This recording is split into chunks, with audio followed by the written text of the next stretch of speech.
Wanita penyihir ini pergi umroh dan mengalami hal mengerikan saat di depan Ka'bah. Berikut ini kisah selengkapnya.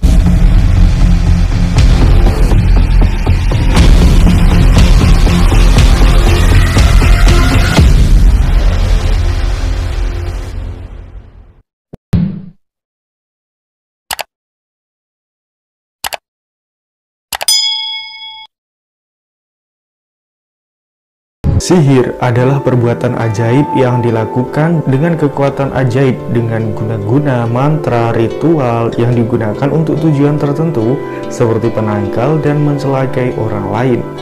Nah, menurut Wikipedia nih, sihir dalam Islam merupakan bagian dari apa yang disebut ulum al-ghaib, yaitu ilmu-ilmu gaib yang meliputi ramalan, astrologi, dan sebagainya. Jadi bisa dibilang penyihir itu ya sama dengan dukun, namun banyak jenis penyihir termasuk juga jenis dukun atau orang pintar ini. Nah, apa jadinya ya sobat jika ada seorang penyihir atau dukun yang pergi umroh? Nah, kejadian apa yang terjadi ketika si penyihir ini tiba di depan Ka'bah? Tonton video ini sampai selesai ya sobat supaya tidak gagal paham. Sebut saja namanya Ningsih.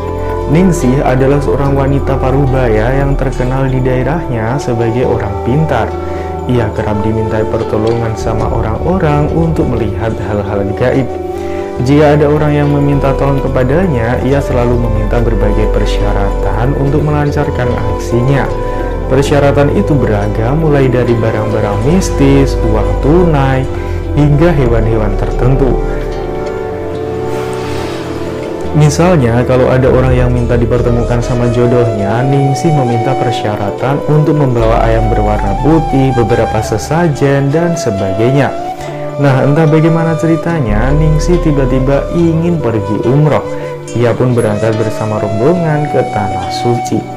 Sesampainya di Tanah Suci, seperti yang lain, Ningsih pun segera masuk ke penginapan dan bersiap-siap untuk memulai ibadah umroh. Namun sesampainya di depan Ka'bah, kejadian aneh dan mengejutkan pun menimpa Ningsih hingga membuat semua orang pun jadi kebingungan. Kira-kira apa ya yang menimpa Ningsih ini? Tonton video ini sampai selesai ya sobat supaya tidak gagal paham.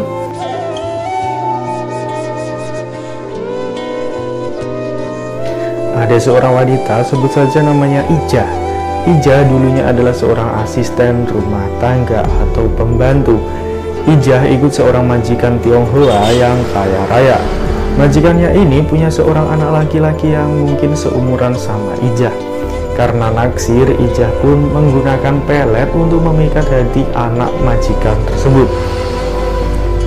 Singkat cerita, Ijah berhasil memelet pria itu. Kita sebut saja namanya Salim. Nah, setelah terkena pelet Ijah itu, Salim pun jadi jatuh cinta pada si Ijah. Padahal sebelumnya ya biasa-biasa saja. Bahkan Salim tidak pernah perhatian sama Ijah. Awalnya Ijah dan Salim pun pacaran. Mereka sempat ditentang sama orang tua Salim. Namun Salim meyakinkan orang tuanya kalau dirinya benar-benar mencintai Ijah dan ingin menikahinya. Rencana Ijah pun berhasil mulus. Salim dan Ijah pun akhirnya menikah. Namun setelah menikah, rupanya pelet Ijah mulai luntur. Salim tiba-tiba sering marah-marah dan membentak Ijah. Salim juga sering melakukan KDRT. Melihat kenyataan ini, Ijah pun jadi sedih. Ia tak tahu harus berbuat apa. Satu-satunya jalan ia hanya bisa berdoa. Ya, walaupun Ijah sadar apa yang ia lakukan itu salah, tapi Ijah masih ingat sama Tuhannya. Ijah pun punya ide untuk pergi umroh. Rencananya sambil umroh itu, ia juga ingin mendoakan suaminya supaya sadar dan bertaubat. Nah, singkat cerita, Ijah pun sampai nih di Tanah Suci bersama jemaah lain dengan selamat. Namun kejadian aneh dan mengejutkan malah terjadi sama Ijah. Ketika di Masjidil Haram di tempat sa'i, Ijah tiba-tiba kebelet pipis. Ijah pun bilang ke pembimbing ingin buang air kecil. Pembimbing pun menyuruh Ijah untuk pergi ke kamar mandi. "Ibu, kalau mau pipis ke kamar mandi ya," kata pembimbing umroh itu. Namun apa yang terjadi sungguh di luar nalar. Si Ijah rupanya tidak mau ke kamar mandi dan malah memutuskan buang air kecil di tempatnya itu. Ya, sambil berdiri, Ijah buang air kecil di Masjidil Haram. Na'udzubillah. Melihat kejadian itu, pembimbing pun langsung panik sambil berteriak-teriak. Pembimbing pun langsung menandai tempat buang air Ijah itu. Kemudian ia memanggil petugas kebersihan. Sementara itu, si Ijah langsung diantar sama jamaah perempuan yang lain kembali ke hotel supaya bisa mandi dan membersihkan diri.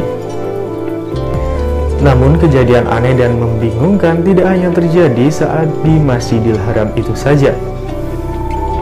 Suatu pagi, tiba-tiba heboh seluruh jamaah umroh melihat Ijah tanpa busana. Benar-benar bugil.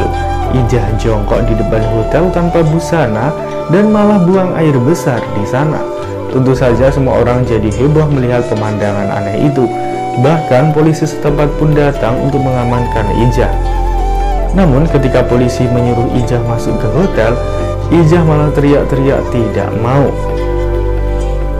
Lalu datanglah pembimbing umroh membawa seember air, lalu dia siramkan ke Ijah yang tanpa busana itu.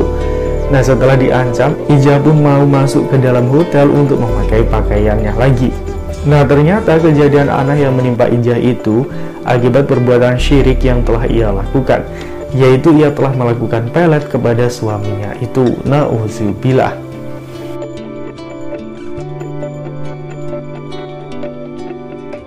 Nah sobat, sekarang kita kembali nih membahas kisah penyihir atau orang pintar yang pergi umroh. Apa yang terjadi pada Ningsih saat di depan Ka'bah? Langsung saja berikut kisah selengkapnya. Nah, ketika sampai di depan Ka'bah, kejadian mengejutkan pun terjadi pada Ningsih. Orang-orang pun kebingungan melihat kejadian aneh itu. Dan yang lebih bingung lagi adalah pembimbing umroh, karena pembimbing umroh itu menjadi saksi utama kejadian aneh yang menimpa Ningsih. Bermula ketika melakukan tawaf, pembimbing umroh yang bernama Syahrudin mengajak para jamaah umroh untuk meminum air zam-zam setelah melakukan tawaf, seraya berdoa menghadap Ka'bah. Ketika itu, ada salah satu jamaah yang menolak untuk minum air zam-zam tersebut, juga menolak menghadapkan diri ke arah Ka'bah. Jamaah yang menolak itu adalah Ningsih. Syahrudin pun mencoba membantu Ningsih untuk memposisikan diri menghadap ke Ka'bah. Ibu menghadap ke Ka'bah ya, sambil minum air zam-zam, sambil berdoa kepada Allah Subhanahu wa Ta'ala seperti jamaah yang lain ya Bu, bujuk Syahrudin lagi. Namun Ningsih tetap menolak, seolah berat untuk mengarahkan posisi tubuhnya agar bisa menghadap Ka'bah.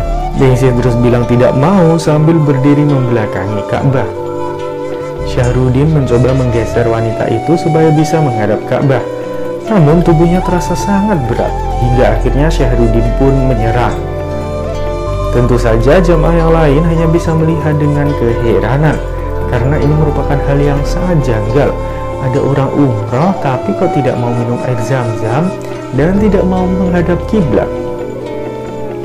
Nah setelah itu Ningsih dan jamaah lain diajak melakukan ibadah sa'i sama pembimbing. Nah di saat sa'i itu Ningsih terus diawasi sama pembimbing karena dari tadi kan sudah terjadi tuh kejadian aneh pada dirinya. Nah takut-takut kalau tidak diawasi bisa terjadi keanehan lagi. Namun benar saja tidak lama melakukan ibadah sa'i tiba-tiba Ningsih menghilang. Pembimbing dan jamaah lain pun panik dan mencoba mencari kesana kemari. Akhirnya beberapa waktu kemudian Ningsih pun ditemukan. Pembimbing pun menasihatinya supaya tidak lagi mempraktekkan ilmu sihir dan ilmu perdukunan semacam itu, karena hal itu sangat dilarang sama Allah Subhanahu wa Ta'ala.